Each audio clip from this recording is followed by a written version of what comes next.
Party তার কাছে শুধু সংগঠনই নয়, একটি পরিবার। আর সেই পরিবারের প্রতিটি সদস্যদের পাশে নিরন্তরভাবে দাঁড়িয়ে থাকার নামই প্রকৃত নেতৃত্ব, যার জীবন্ত উদাহরণ রামপুরহাটের বিজেপি প্রার্থী ধ্রুব সাহা। পার্টির কর্মসূচির মিছিলে হঠাৎ অসুস্থ হয়ে পড়েন বিজেপি কর্মী আরতি দেবী।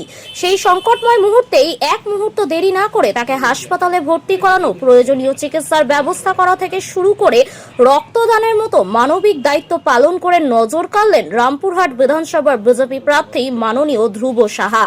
এই আন্তরিকতা, এই দায়বদ্ধতাই প্রমাণ করে তিনি শুধু একজন প্রার্থী নন, তিনি একজন সমাজসেবকও। ব্যুরো রিপোর্ট, বাংলার কণ্ঠ। দেখেন, আমাদের পার্টির সহকর্মী, আমাদের সমর্থক আরতি মণ্ডল, 48 বছর বয়স। এই ভদ্র মহিলা আমাদের পার্টির সমর্থনে, প্রার্থীর সমর্থনে মিছিল করতে এসেছিলেন। পরিবর্তনের আওয়াজ নিয়ে মিছিলে সামিল হয়েছিলেন, কিন্তু হঠাৎ ওনার মাথা ঘুরে যায় প্রচণ্ড গরমের ফলে, এবং সেই রাস্তার উপরে ড্রেনে উনি পড়ে যান। আমাদের কর্মীরা, আমাদের নেতৃত্ব শান্তনু দ্বারা ওনাকে তুলে আনার পরে ওনাকে নার্সিংহোমে, একটা বেসরকারি হসপিটালে ভর্তি করা হয়।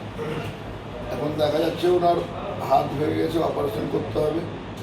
হাই সুগার, প্রেশারের উনি পেশেন্ট।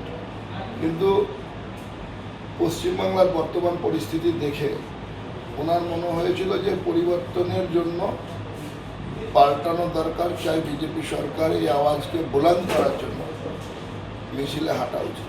এসেছিলেন